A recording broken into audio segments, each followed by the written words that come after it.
Hi, everyone. So this panel is crowdfunding and fan acquisition with Legion M. And my name is Terry Luberoff. I'm the head of content acquisition at Legion M. And just a very quick overview of what Legion M is and why we can talk about crowdfunding and fan acquisition is that Legion M is the world's first equity crowdfunded, meaning fan-funded entertainment company.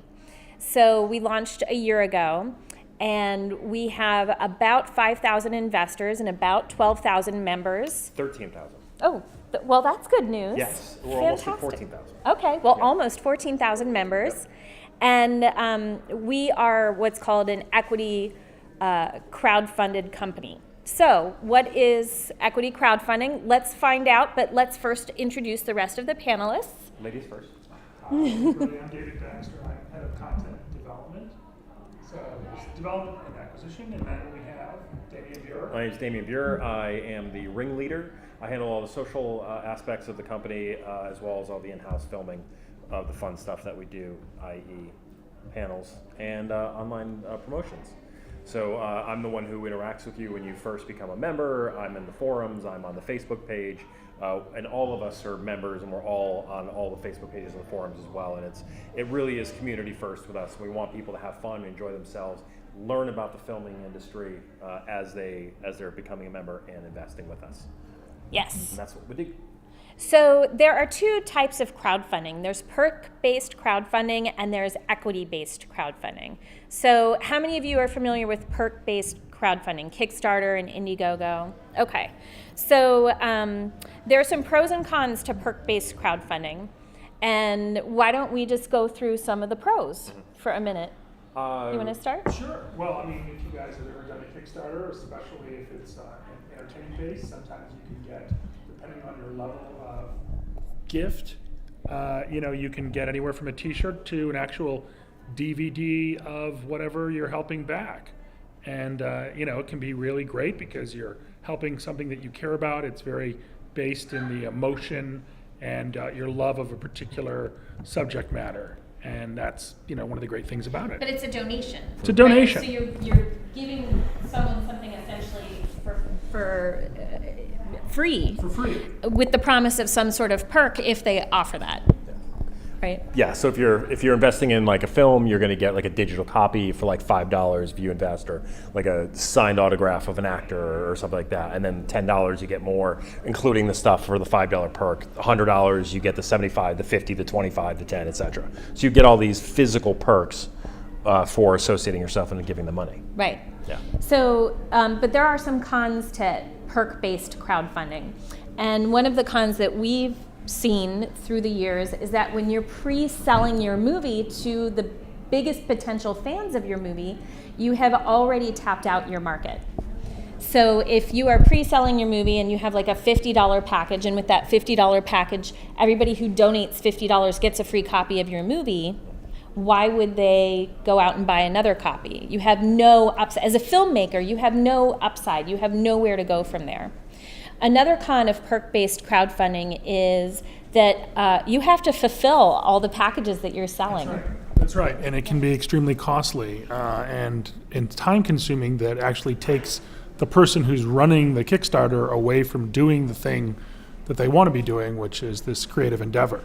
And then once they've accomplished it, it can take up, an enormous amount of time to fulfill all of these orders. And unless it's thought out, really, really smartly from the very beginning, this can really take the upside away from whatever project you're pushing. We've talked to filmmakers who said when they did a perk-based campaign that they have spent an inordinate amount of time marketing that campaign and figuring out the perks and manufacturing the perks and getting them out to the people, even more than it took them to actually write, produce, and direct the film. And that's not a good use of a creative's time to do all that fulfillment. Have any of you guys had experience with that personally? Does anybody here run a campaign? No? So Anyone thinking of running a campaign? Yeah. Yeah, that's it. Anybody? Okay. maybe someday. Yeah. So the idea of perk-based crowdfunding is it's running a business in itself. It's not just producing and directing the project or whatever that project is. It's also developing artwork and a marketing campaign for your Kickstarter or your Indiegogo or whatever you're using for that platform. It's also figuring out what products you're going to be selling as part of your perk packages. It's figuring out how to get the art and the manufacturing done and doing a trailer and how you're going to fulfill the packages when they're all done and what kind of timeline you're working on. And it's also constant communication with the people who are buying the perks, because they're going to be like, I thought you were filming this in April. It's now June. Why haven't I gotten my perk yet? And it takes a lot of time. Do you guys want to add to any of it? Just how frustrating it can be also is that when people have expectations to get these perks and you're juggling that with doing the project, getting it done, it just can be very, very distracting and take away from the ultimate potential of any particular project. Yeah. Again, you hit all the you hit the nose. Oh. You hit the target on the you hit the nose on the target. Yeah. It's the fulfillment. It's getting these things done, and when you're worried about post production and color correction and getting your audio, you're also worrying about getting your UPS shipments out, and it's not a way to really get your people really behind you on a financial level. And some of the pitfalls, speaking of UPS shipments, some of the pitfalls are forgetting to include shipping in your packages. So you might have a package priced at $10 thinking, oh, the product that I'm sending you is only a $3 product, so I'm going to bank $7. Well, you forgot shipping. And that you may end up with just $2 in the end to bank. So those are all, it's running a business. You have to take all of those things into consideration. Do we want to talk about the reason why Paul and Jeff really wanted to start the company? We will. Okay. Yep. So let's talk for a second before we get to that. There's some examples of perk-based crowdfunding. We have Veronica Mars. We have MST3K. Have any of you invested in any Kickstarter, Indiegogo? What did you guys? I'm so curious to know what you invested in and why, if you don't mind. Conman. Oh yeah, that's a great example. Actually, it's a perfect example for today. Mm-hmm. It's a great one. Veronica Mars and the Deep Space Nine documentary. Oh great. Okay. Fantastic. Well, I'm Legion founder. Oh yay! Welcome. Yay! And also Axonar. So you guys were fans of these brands beforehand, or of the people involved in them, and so you were inspired to invest. Have you ever been inspired to invest in something that wasn't a brand that you knew about already? Yes, but not entertainment-based. Not entertainment-based. It was a product. And what about the product called to you? I do a lot of steampunk stuff. Okay. And it was a case that you wore on your wrist for your cell phone. Okay. So a steampunk, and I'm repeating it for the microphone. Steampunk-based cased for your cell phone, for your wrist. Okay. So that's also based in fandom. So everything we're talking about today is based in fandom. So it's interesting that that one product that you bought wasn't a cooler that you were going to take on a picnic. It was something about your fandom. Anybody else want to share? Yeah. My wife did on a board game. She I think it was like Buffy the Vampire Slayer game or Evil Dead, and they will send her a copy of it when it's for free. Oh, so a board game, and also based on a fandom. Okay, that's interesting. Does anybody here look on Kickstarter, Indiegogo specifically for those types of opportunities? Yeah, I see almost everyone nodding their heads. That's great. Okay. So what are your expectations when you buy into a perk-based campaign? Is it to receive your perks? Is it to be part of something? Does anybody want to talk about what your expectations are as a buyer? For Conman, it was honestly, it was kind of vanity. It was an opportunity to have my name in the credits. Okay. An opportunity to have your name in the credits. Yeah. Great.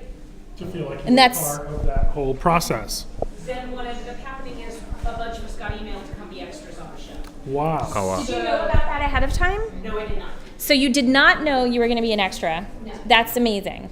And I bet you felt really good about that. I did have a blast. I had an absolute blast. That's fantastic. Anybody else? Yeah. I just look at things there. I've invested in some products, things like Clarista, where it's a scrub for the face, and I've done some things where a wearable, almost like a wearable computer, where things that look like they have advancing technologies. So I'm trying to look for opportunities to advance things for people, as well as entertainment things, as well as just fun stuff. So things that look like it would be an interesting thing to help people out. And just a lot of stuff where people are starting something that looks like a struggling thing, where I can have a chance to invest in it and help folks out, whether it's going to go anywhere or not. A lot of stuff I've invested in hasn't gone anywhere. It's just gotten to a point and they said, hey, it didn't work, sorry. I'm like, okay, well, you can invest in it, you try it, it works or it doesn't. So you're using the word invest. Are you talking about the perk-based crowdfunding? Yeah, perk-based. Okay, I just want to be. You hope for the best, and if they Yeah. work, they don't. If they don't, that's fine too. Okay. Sometimes they come back and say, hey, sorry, the Kickstarter didn't go anywhere. Okay. So this is a great segue for equity crowdfunding. And I love that you mentioned that because I'd like to use Oculus as an example. For those of you who don't know, Oculus was first put out, and I can't remember if it was Kickstarter or Indiegogo. I'm sure someone could tell me. It was Kickstarter. It was Kickstarter. Okay, so Oculus was financed through a Kickstarter campaign. Is everyone familiar with what Oculus is? So it's a the premier virtual reality. Yeah, virtual reality headset. So it allowed the company to initially develop the headset, which was amazing, and that's, that was an opportunity, like you said, for someone in the public to help a new technology move along. What's problematic about that, though, is I'm sure the people who invested in Oculus got some sort of perk, but a couple years later, Oculus sold to Facebook for, was it $2 billion? $2 billion? $3 billion? I don't have my numbers exactly. A lot of money. It was in the billions. Yeah. So the people who gave the money, the perk-based campaign, who invested in Oculus, got a perk, but they didn't get to share in the growth of the underlying company, which had, X amount of return on investment potentially if they had been able to invest in the equity. So that demonstrated a real hole in our economy with crowdfunding.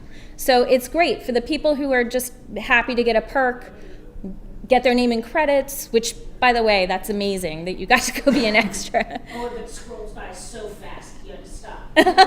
But it's there. You can show people. And you can point to yourself if you know if you're an extra. That's me. You're on screen. Yeah. So there's definitely a market for perk-based crowdfunding, but there's also there was a huge hole that was demonstrated by Oculus for equity-based crowdfunding, meaning what if people could invest equity into a product or a company and get more than just a perk in return? They would get a financial return on investment. And we have a question in the audience. Yeah, a comment on this, which is Sure. the problem with Kickstarter kind of campaigns like Oculus is that once they hit the Kickstarter, there is a lot of pirating that goes on overseas, and I won't mention China because I don't want to talk about a specific company that pirates anything that hits Kickstarter. A lot of folks like Oculus see that. Mm-hmm. When they put something out, it's almost immediately stolen and copied. And so they don't see, Oculus was lucky, but they don't see a return on the investment when they do develop the technology. It is stolen and copied, and they don't necessarily get a huge sale from their technology. Yeah, I mean, it's certainly a risk when you're developing new technologies to use a crowdfunding campaign to develop it. Right. Yeah. Because the moment that you put the word out, then you are very vulnerable. The other thing that I think we need to talk about when we're talking about crowd equity, crowdfunding, is the idea that with Kickstarter, anybody can invest. There's no restriction to investment. It becomes more difficult if you are actually investing in a company and expect to get shares. There was a law in effect. So let's define what is so equity-based crowdfunding has a particular definition. I'll allow David to define it. So you're allowing. I don't know whether I don't think I would define it as well as Terry would. But one thing, for the last 80 years, there's been a law protecting consumers who were not what is considered accredited investors. Accredited investors are people, who make, I believe, over $250,000 a year for a certain number of years. They have to have $1 million in equity, not including their home. So these are very, very well-heeled, wealthy people who the assumption has been that they can they're smart enough to be able to make good decisions about investments, or they can hire someone to help them make their decisions. Or they can afford to lose it. Or they can afford to lose it. Yeah. So these are the kind of people that have been allowed to invest in startups. People who do not meet those criteria were not allowed to. And that, I think, would probably bring us back to... So most of the growth of our modern economy is happening from the startup stage of a company to its IPO. And you get 10x, 100x, 1,000x return on those early stage investments. And those have been the purview of accredited investors, which is the definition of basically a millionaire. 3% of the population meets that definition. So once a company IPOs, if you're investing in the stock market, you can expect maybe, in a good year, really good year, 15% return, but you're not getting the 10, 100, 1,000 times return on investment, right? If you're not an accredited investor, you're shut out of that huge amount of growth. So the government stepped in and said, hey, that's not fair. We should allow everybody in the United States, accredited or unaccredited, to share in that growth, because that's where most of the growth of the economy comes from. So in 2012, the government, in a hugely bipartisan, everybody voted for it. It was amazing. Everyone was working together. That's the reason nobody knows about it, because it's not considered news if we're all getting along. Right. Yeah, it wasn't controversial. Right. Yeah. So they passed what's called the Jobs Act, and that's the Jumpstart Our Business Startups Act. And the Jobs Act allows unaccredited investors, for the first time in 80 years, to invest in startups. And there are two levels of the Jobs Act that I think are relevant for today without getting too technical. One is called a Title III, which means a company can raise up to $1 million in any given calendar year. And the other one is a Regulation A+, which means a company can raise up to $50 million, that's 50, in any given calendar year.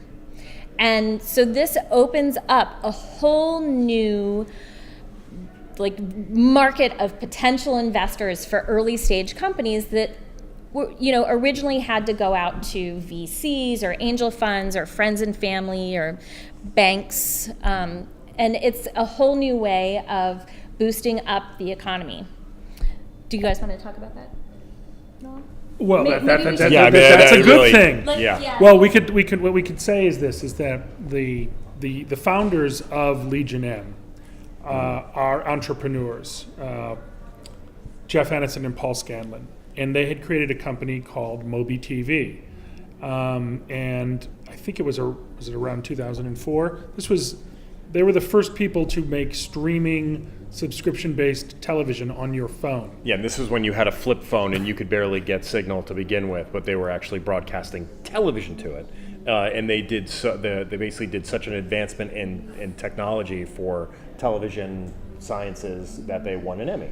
Right. After they were laughed out of Hollywood for 3 years. Yeah, everyone basically said, "Who wants to see a movie on your phone?" That's the stupidest thing that anybody had ever heard of. But eventually, the telecoms came around, and so did the distributors of television, the networks. But these guys started in their garage effectively, and they had many people who wanted to help them. It was a very difficult road for several years, and only those people who were accredited investors could they actually issue shares to. So anybody else who wanted to support them was cut out of that entirely. And it really, and some of these were friends and family members, that they felt terrible about this. And so they kept an eye on the state of this particular law. Well, and they grew their company. Moby TV grew to a company to have a $1 billion valuation. And their friends and family who were non-accredited investors who had wanted to give them money at the very beginning were shut out. And that left a very super sour taste in their mouths. About this whole process. Yeah. Yeah, can you imagine if you were willing to give the same amount of money as somebody else who was a millionaire, they put their money in, they made another additional million out of whatever that investment was, and all you could do essentially was give them a loan and get it back with interest. It was very, very frustrating to them. So they really felt that this law needed to be overturned. In 2012 it was, but there was this whole Occupy Wall Street. There was this whole idea that this is the reason that 1%, that money's just getting concentrated, and there's no kind of distribution, and there's so many, creative people. And the poor get poorer, and it was this endless cycle. So this was they were so excited when the Jobs Act came out, and they wanted to find a business where one, regular folk could invest, but at the same time they wanted to capture, they were following what was going on with Kickstarter and this idea of fandom and the power of people who care about their fandoms. And they wanted to find a way to mix those two. In a sense, create a Kickstarter but with shares, with actual ownership. Yeah. So the thing about equity crowdfunding is you don't get perks. Some companies give perks. As a company, Legion M chooses not to. We have a lot of other companies that we've talked to and dealt with that do, and we have a lot that don't. Just depends on the company. What we give when people buy into the company is stock in the company. So it's just like buying into Apple or Microsoft or Walt Disney. You get shares for what you're buying into, and in success, the value of that stock will grow over time. And we already have grown. And we already have grown. Yes. In a year. Stock price went from $7 to $7.47, and it's about to go up again, isn't it? Yes, maybe. Yeah, probably. Yes, no, it will. But it's not saying as officially like any kind That of. has not been announced. Yeah. So there are pros and cons with equity crowdfunding also. So we'll talk about that. But I'd love to know, has anybody here done any equity crowdfunding, or are you familiar with it, or have you looked into it and been interested and not quite known what's it all about? You guys. Oh, yes! Yay! That's amazing. She gets a button. Thank you for coming. Actually, everyone gets a button. Everyone gets a button. Everyone gets A finger button. Colossal finger puppet. Because, and this was just as an aside, Colossal, a movie with Anne Hathaway and Jason Sudeikis about Anne controlling a giant kaiju, was the first film that Legion M got involved with. We'll come back to circle around to that after we discuss the pros and cons. Yeah. So let's talk about the pros first. David, you want to? Sure. The pros are, once again, the great thing about Kickstarter is you are giving something to this community that you feel, this fandom that you feel connected to, and you can meet other people in that community. And the cool thing about what we're doing is we're able to still do that. In fact, I'd say the number one positive pro for this kind of company is that it requires a community. It requires that connection of everybody feeling like they're trying to build something together. And so they have both a financial and an emotional incentive to do it. And that's unusual and powerful. The community aspect is pretty great because if you think about it, 1 million fans get together, put money into basically a giant pool that is all going towards properties that everybody is pretty much loves, which is what we're fans as well. So we're going after things that we know everybody likes. Which we also reach out to the fans. We poll them for what do you guys think about this? We might get involved in this franchise. We might get involved in this. We reach out with other programs. Do you want to talk about Pitch Elevator? Sure. We can get into that, but it's amazing because we are a small company that is doing big things, and we're including everybody in the Legion to be a part of this. We had the red carpet premieres for Colossal in both LA and New York, and we got to invite members of the Legion to walk the red carpet with us for the movie opening premiere with Anne Hathaway and Jason Sudeikis. We actually, so this is the great thing about it. So our investors and our members are are equally as important as the executives that are part of the company. Like we're all on equal footing. So we were given, as part of Colossal, an allotment of tickets.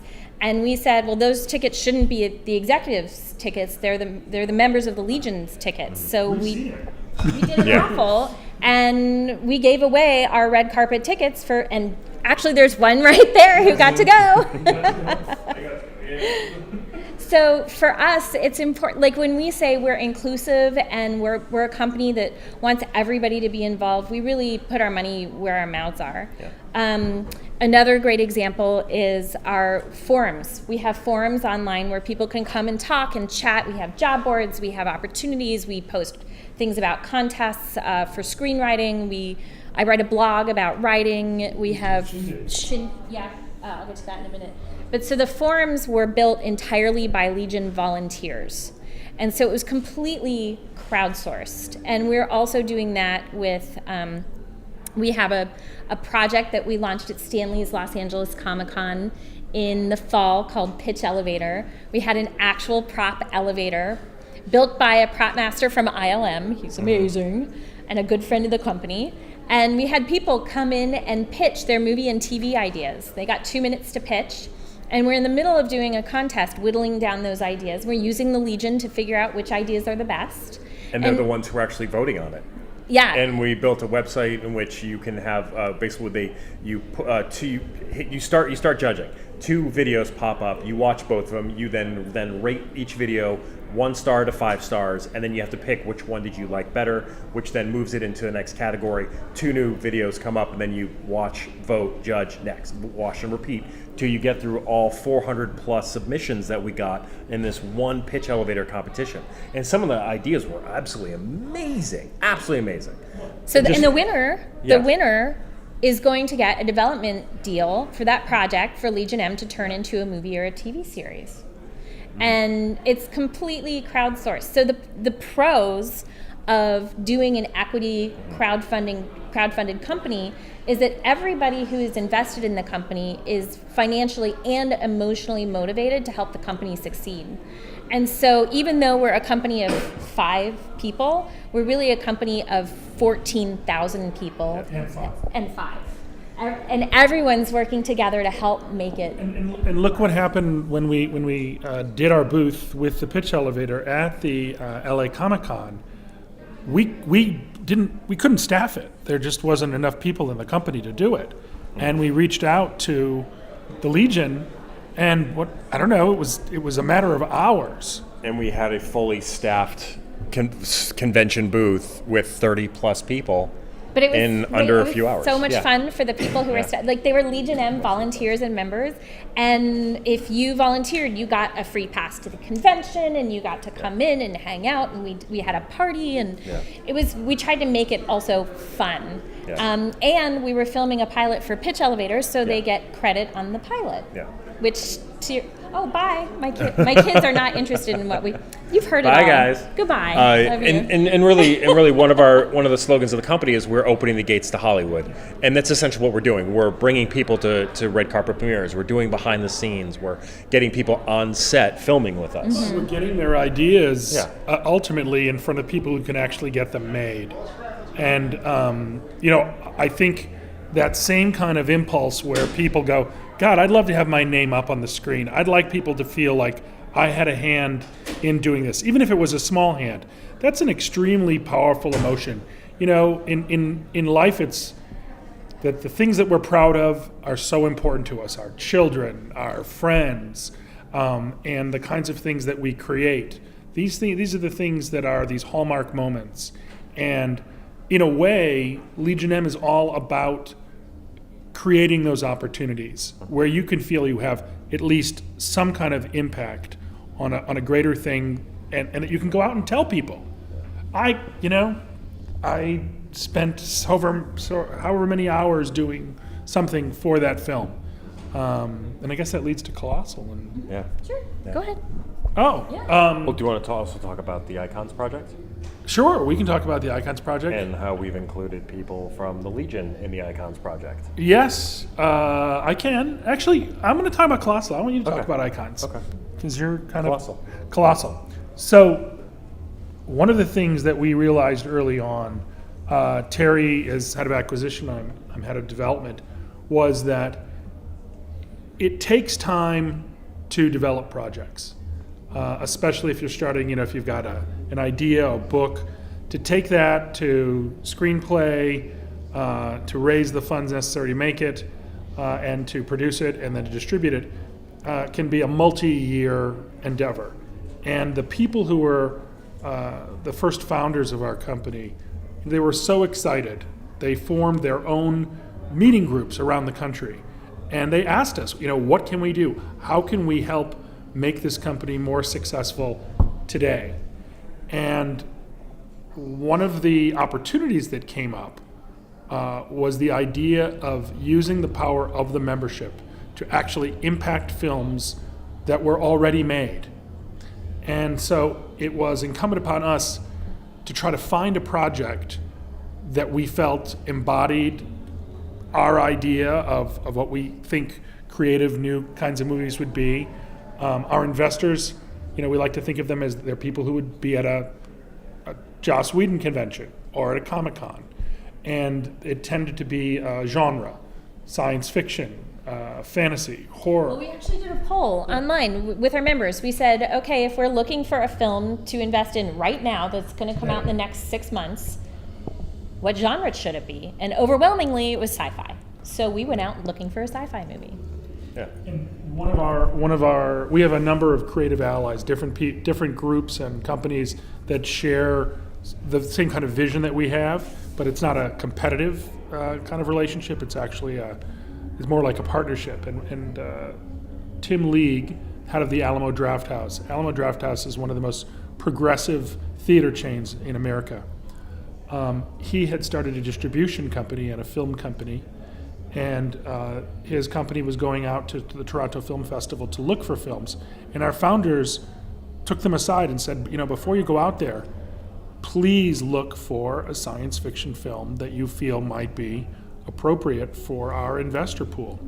And they bought Colossal, which was a dark comedy or dramedy. I don't know. I guess Dramedy, a very dark dramedy starring Anne Hathaway as a alcoholic. We'll say it. She's an alcoholic party girl who is thrown out of her apartment by her boyfriend and told to sort of clean up her life. She goes back to her parents' home, where the empty house, runs into a childhood friend who offers her a job in a bar. Probably a bad choice to take the job. She has a particularly tough night, wakes up, gets a call from her sister who says, where have you been? Haven't you seen the news? And she goes on the internet and finds out that a giant Godzilla-like monster, a kaiju, has attacked South Korea. The twist is that it turns out that Anne Hathaway, for some reason, can control it like a puppet master. When she yawns, the monster does. And it was such a unusual, compelling idea, this movie. It was highly creative, that we thought this could be a great first film for the Legion to get behind. Well, it's a challenge. So one of the things that Legion M, and I think a lot of the equity crowdfunded projects bring to the public, is that they're usually not traditional things that people would glom onto. Like, we're not bringing the remake of Firefly, although if someone in here wants to bring that to us, we'd do it. It's a very difficult movie, and Neon, the distributor, was like, it's a hard movie to market. And there are some twists in the movie, and how much do you show in the trailers, and how much do you hold back, and how can we get people to go out and see the movie? And having a built-in audience with Legion M who could go out and support it and evangelize it and bang the drums for it. And we did parties all over the country. I think we had 35 parties in the first 37 parties in the first 2 weeks. And we made it fun for everybody to be involved and come support it. And the red carpet we premieres gave as out well. Yep. swag bags, and we had posters and T-shirts. It was a way to, when everybody's saying, oh, content is so boring and it's all remakes and sequels. It was a way to show Hollywood that if you do something original and unique and fun, people will come out and see it. And to draw a distinction back to this idea of perk-based, the idea of, once you've got the DVD, once you've gotten whatever you want out of that campaign, there's not a lot of incentive to call up your friends and tell them to necessarily get it, because you got what you wanted out of it. Where in this situation, what we found is after every meetup, people would go off to a bar or a restaurant and actually talk about the movie. And that would then make them be, if they liked it, be more inclined to really say to their friends, you guys have got to see this movie. I mean, it has a kind of a totally different impact. Well, also it's fun and social for them too, because we're all about fun and social. That's right. We want to create communities where people, like-minded people, can meet each other, and it's like Whedon Con. Like-minded people come celebrate Joss Whedon. It's amazing, and we want to create the same idea, but in everybody's hometown around the world. And every time there's a new project out, and every time there's something fun to talk about, we support that. Yeah. And by the way, we're more than happy to support all fandoms. I mean, if there was, because we're fans, so it doesn't have to just be new independent film. We will get behind any kind of fandom as long as there is a way for our investors to have fun and ultimately to make money, because we're a. So that goes back to the pros. So when you're doing equity crowdfunding, the pro from an investor's point of view is if you invest money and if the company does well, you will see a return on your investment. Yeah. The other pro is that you're usually, with equity crowdfunding, you're becoming part of a community that you weren't a part of before. And we've seen this happen with a lot of local breweries, in particular, craft breweries. People will invest in their brewery, and then they get to go have free drinks once a month, or they get to go to the party. And it's very community-based. Yeah. There are some cons, though, to equity investments. Yes, and also to startups in general.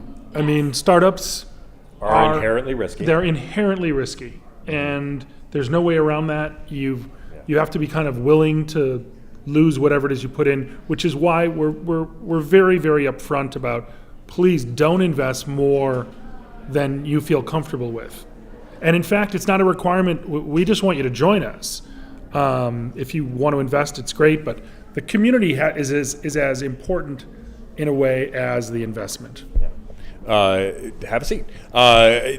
We only have about 10 minutes left, so I want to push through this a little bit more. But essentially what's more important to us is getting people involved, feeling comfortable with what we do, feeling comfortable with who we are, what we do, and our message and our meaning behind it. And getting people to learn how to make Legion M successful. Essentially getting our 4,000 investors to get everybody that they know to the theaters to see Colossal opening weekend.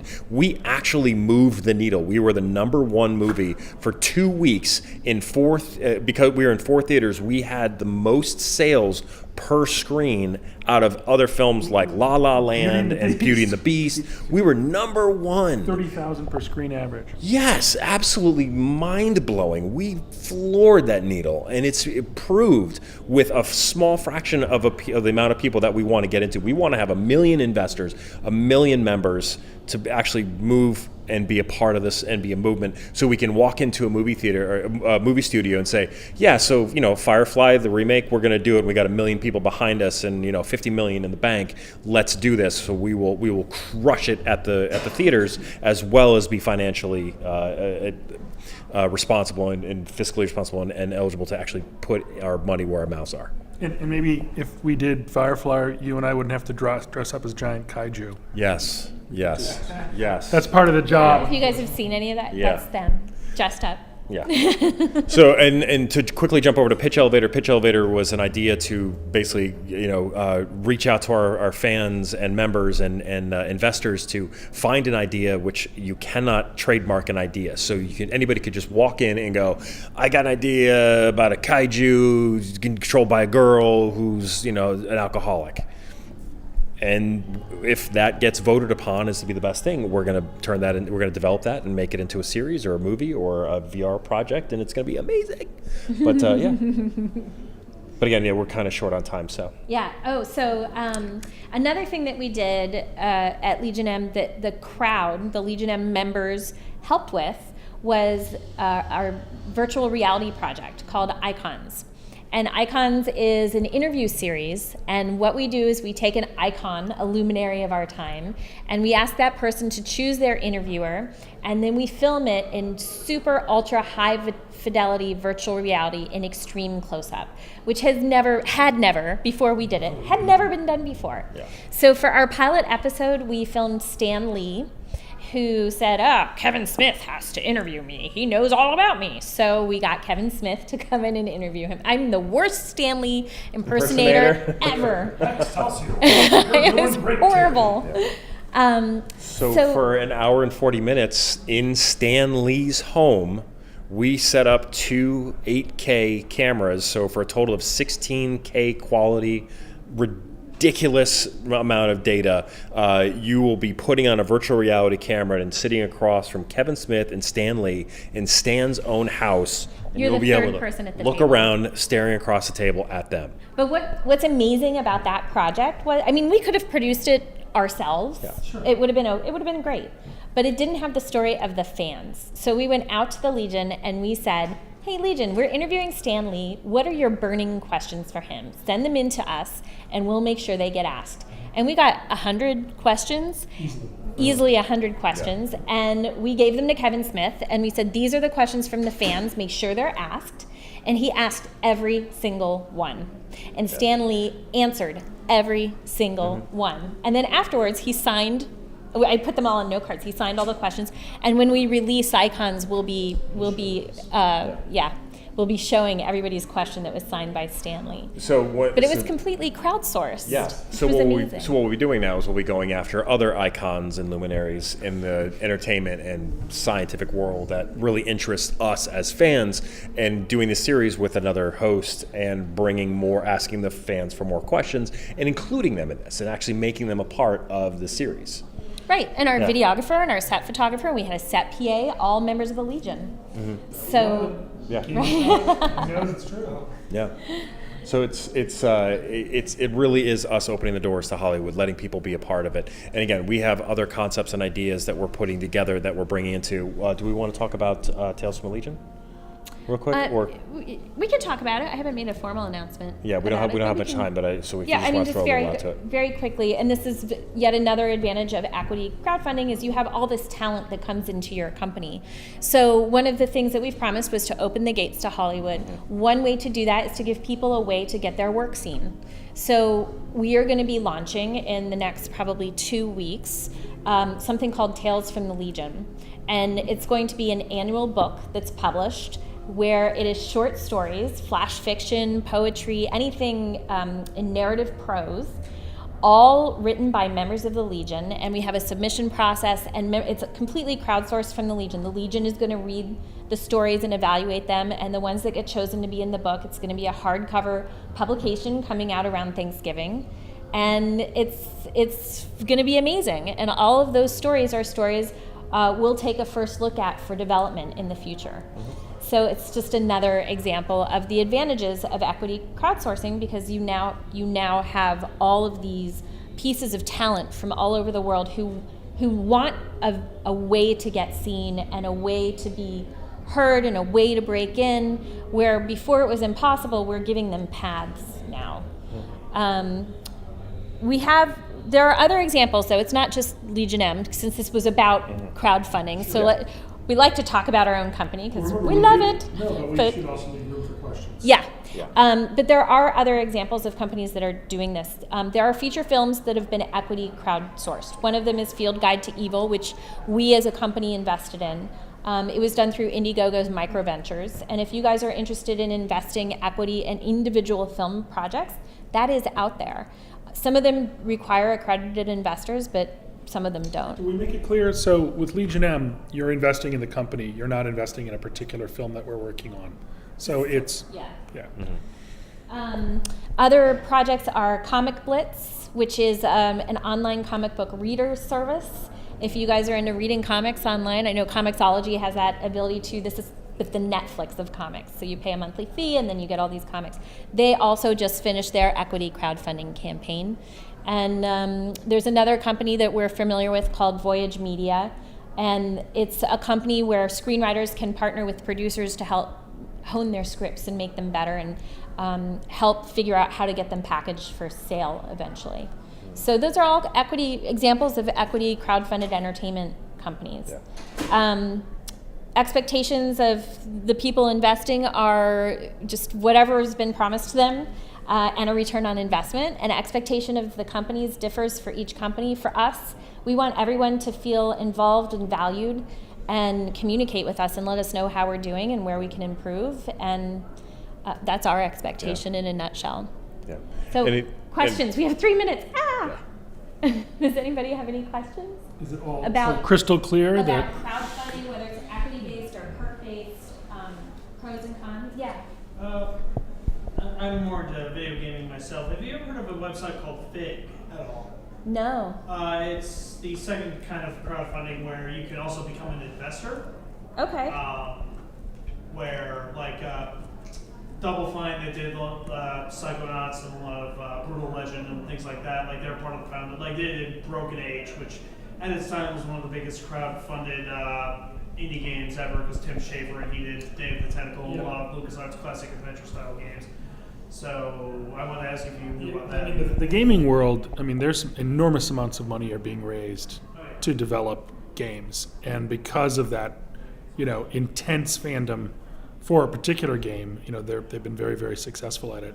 It's just an arena that we don't have a great deal of expertise, the gaming world in particular, but that could change in time. So just to give you an overview of some of the equity crowdfunding platforms, in addition to WeFunder, which is our platform and probably the largest platform online right now, there's also Microventures through Indiegogo, Slated, which is for screenplays, and it's usually for accredited investors, Junction, AngelList, Crowdfunder, Early Shares, Crowdcube, Fundable, Cedars, Circle Up, EquityNet. I mean, really, if you go online and you Google, like, I'm interested in equity crowdfunding video games, you'll be able to find it. There are articles that have been written about every site. And I will caution everybody, there are some websites, platforms out there that do not do their due diligence on the companies that they host. So if you're interested in equity crowdfunding, please make sure that you look as deep as you can into those companies. You need to make sure that the companies that they are hosting have been checked with some due diligence. We do that with our company. We have a due diligence firm called CrowdCheck. And that's a firm that makes sure you say that you're going to do what you're going to do and they hold you to it.